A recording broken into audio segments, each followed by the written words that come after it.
Skip one meal and you already feel sorry for yourself by noon. Rufus doesn't get that kind of morning. 27 years old. 8 years into service with the 1st Legion Minervia. Stationed on the Rhine frontier under a fresh order from the Emperor Hadrian himself to build a timber wall the length of the whole border. And breakfast is 800 grams of ground wheat, boiled into a grey paste, eaten alone in the dark before the sun's even up. You'd call it inedible. Rufus calls it Tuesday. No modern soldier eats like this. No modern army would even try. And yet on the frontiers of the Roman Empire, this exact ration kept the most effective fighting force in the ancient world marching, digging, and winning for 500 years. It wasn't luck. It wasn't superhuman toughness either. It was food, engineered with the same brutal precision Rome applied to everything else it built. Here's what was actually in Rufus's bowl, why it worked when it shouldn't have, and what it would take for you to survive. A single day eating what he eats every day for 25 years straight. Rufus doesn't get bread. He gets grain, 830 grams of it, raw, handed to him and the 7 other men who share his tent, his cooking pot, and his single-hand mill. That's the figure. The Greek historian Polybius recorded after watching Roman legions operate up close, precise enough that historians still cite his number today. Barely 2 cupped handfuls of wheat per man per day. Every evening, after marching all day, it's someone's turn to grind it. Tonight, it's Rufus's. He sits by the fire with the hand mill between his knees, turning grain into flour, 1 aching rotation at a time, while the other 7 eat what's left of yesterday's bread and pretend not to watch him work. This is where the phrase daily grind comes from literally. Grain ground daily, by hand, by a man who'd rather be asleep. What he makes with that flour becomes one of 2 things: flatbread over the coals, or a thick porridge, dense and grey and barely seasoned, that he eats fast because there's no reason to slow down for it. Either way, it goes down with Posca, water cut with soured wine vinegar, sharp enough to make his eyes water on the first sip. 830 grams doesn't sound like survival food. It sounds like the bare minimum, and it was designed to be exactly that. Tomorrow, Rufus carries 40 kilos of gear across 20 miles of frozen ground on it. Nothing about that ration is accidental. That Posca in Rufus's cup isn't just there to help the porridge go down. It's doing something he couldn't explain, even if you asked him. Roman doctors, Dioscorides among them, wrote that soldiers who drank Posca stayed healthier than soldiers who drank straight from local water sources. Nobody in the 2nd century understood why. Germ theory was 17 centuries away. What they'd noticed, through nothing but repeated experience, was that the acid in soured wine vinegar killed the bacteria that turned dirty river water into dysentery, one of the deadliest, most reliable killers of ancient armies. Deadlier in most campaigns than the enemy waiting across the border. So when Rufus drinks his ration of sour, watered-down vinegar, he's not just following orders. He's running a functional antiseptic through his gut, twice a day, without a shred of theory behind it. Just 8 years of watching which men got sick and which didn't, and copying the ones who lived.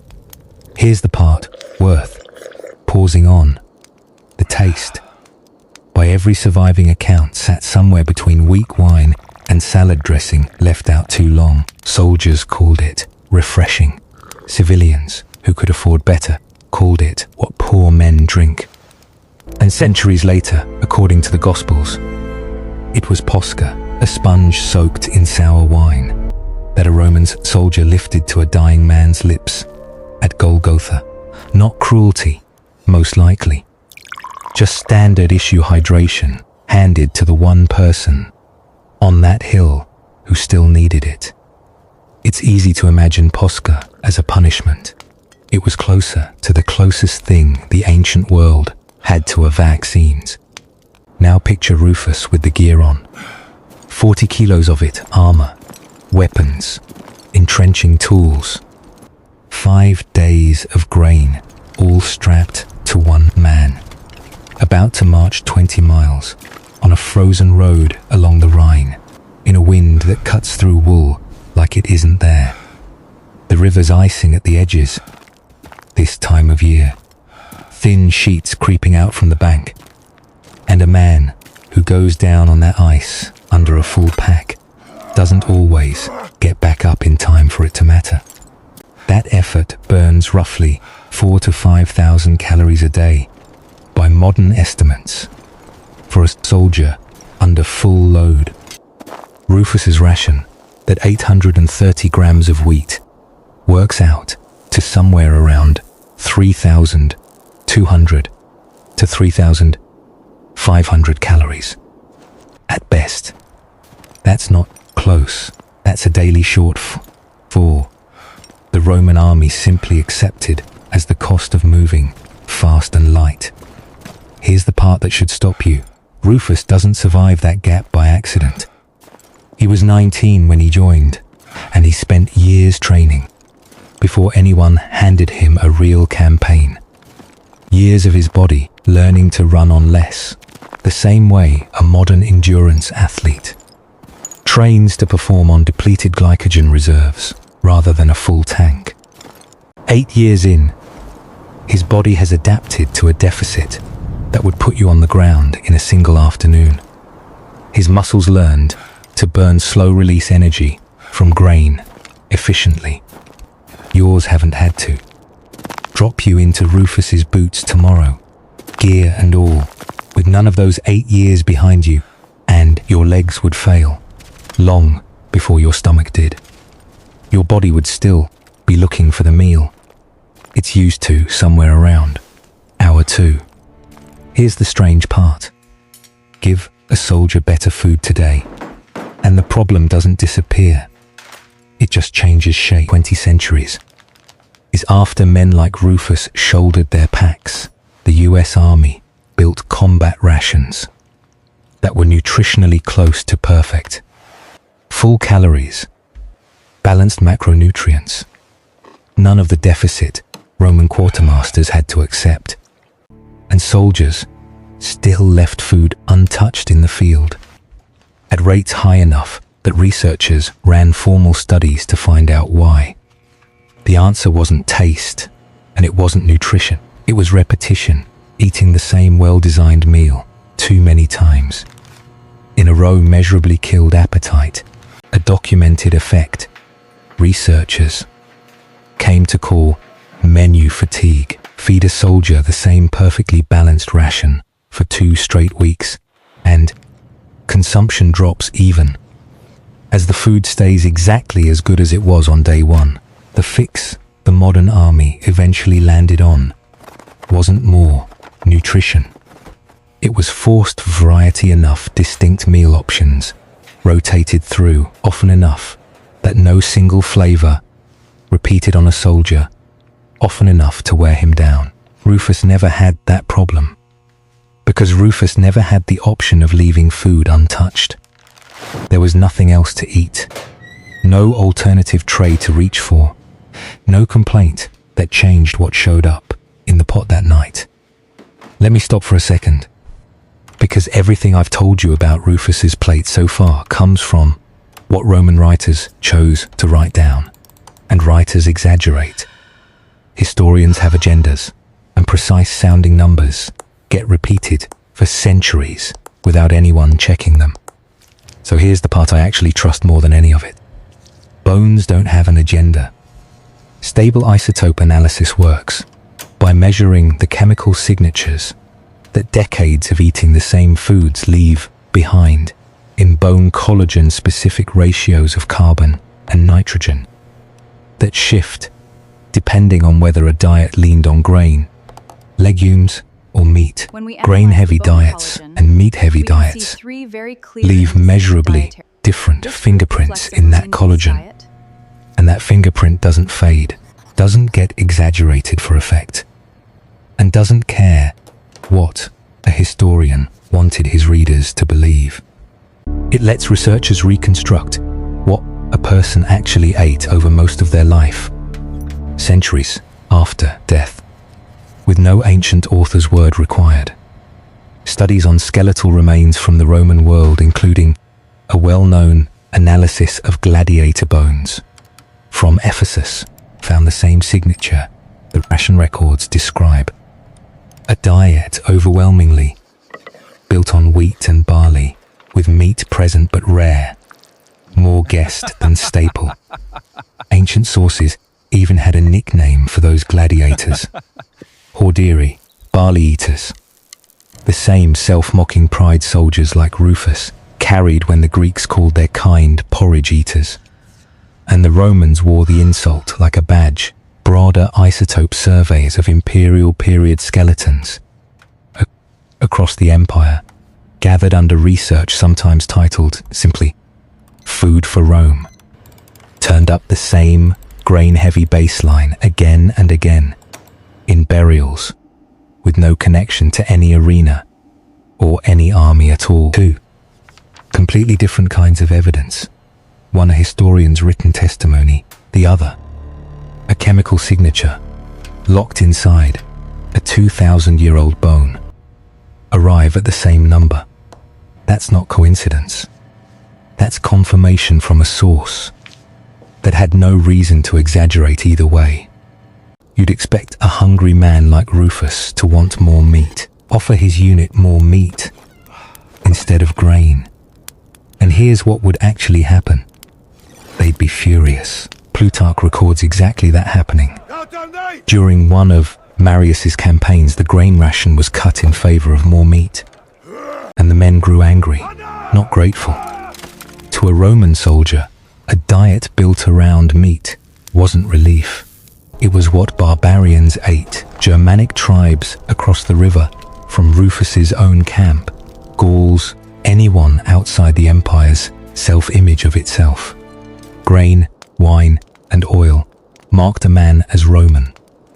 Meat in excess marked him as something else entirely. A general who cut the grain ration wasn't seen as generous. He was seen as running out of the thing that actually mattered. And men like Rufus would read that shortage as a warning sign about how the whole campaign was going.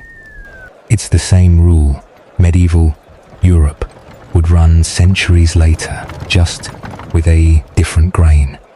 Pale, finely milled wheat bread sat on the tables of nobles and clergy.